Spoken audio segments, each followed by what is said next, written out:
E você já se perguntou se a quantidade de suor que o seu corpo produz está correta? A gente vai conversar com a doutora Mariana Chaves, que é endocrinologista, e quem voltou aqui, o Reno Brasil, o educador físico, e aí eles vão explicar tudo isso pra gente. Olá, tudo bem, Mariana? Bem-vinda. Tudo bem, Bruna. Bem-vindo de novo, Obrigado, Reno. Bruna.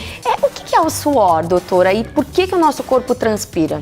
Bom, o suor é uma substância produzida pelo nosso corpo, né?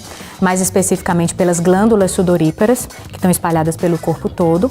E é um líquido que é, a princípio, inodoro e que é rico em substâncias, rico em toxinas, né? Ou seja, o suor ele tem a função de eliminar as toxinas e de regular principalmente a nossa temperatura corporal. E como a gente sabe que a gente está suando corretamente?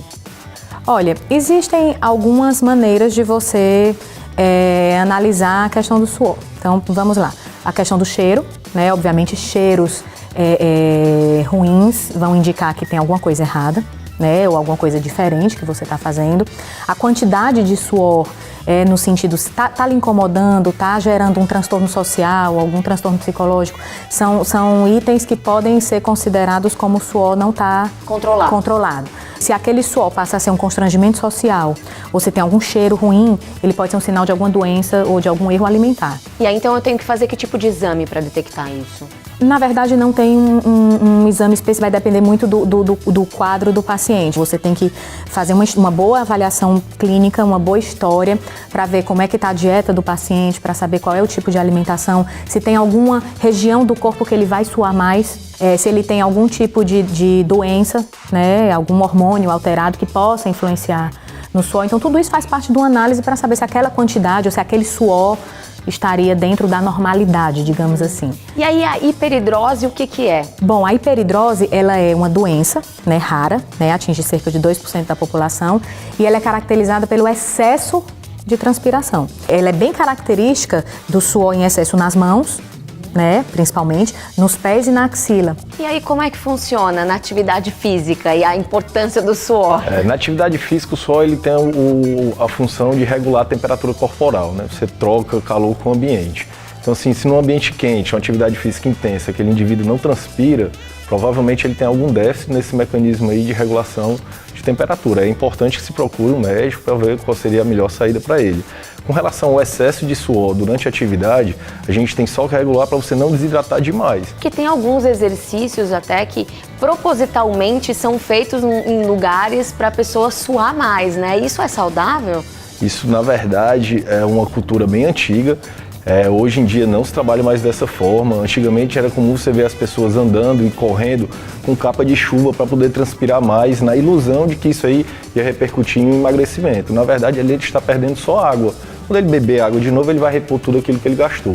Em alguns casos, você pode tentar reproduzir o que ele vai utilizar numa atitude esportiva, um ambiente mais quente para tentar chegar o mais próximo da realidade da prova dele, mas que não seria aberto para todo mundo. E qual que é a relação que a gente pode fazer entre a alimentação e o mau odor do suor? Então, Bruna, existem alguns alimentos que exacerbam, né, o cheiro do suor.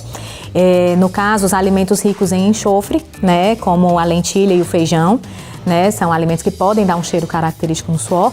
Obviamente, não é qualquer feijão que você vai comer, né? Eu tô falando em condições excessivas, tá? As dietas ricas em proteínas, que tem algumas bem em voga aí na moda, elas podem dar um cheiro característico também no suor. Alho e cebola são coisas que dão cheiro também no suor. Então, isso não é mito? Isso não é mito, isso acontece, né? Claro, sempre em excesso, né? Não é o temperinho que você coloca na comida. O fumo, né? O cigarro também dá um cheiro característico no suor. Sem falar que algumas doenças, né, internas de metabolização de certos nutrientes que dão um cheiro característico também, que devem ser tratadas com a restrição desses alimentos. E quais são essas toxinas que a gente elimina no suor? Bom, a gente tem, em 1% do suor, a gente tem a ureia, né, que seria uma das principais toxinas do suor. Tem o ácido úrico, né, e tem outras toxinas em menor escala que necessitam ser liberadas pelo suor. Além das toxinas, o suor também libera os sais minerais, né? Durante a atividade física mais prolongada e extenuante, essa perda de sais minerais vai fazer com que você caia seu rendimento. Nesses casos é importante que você venha a suplementar de alguma forma a perda desses sais. Tá ótimo. Obrigada, viu, gente? Obrigado a você. Pois é, gente, suar faz parte do nosso dia a dia.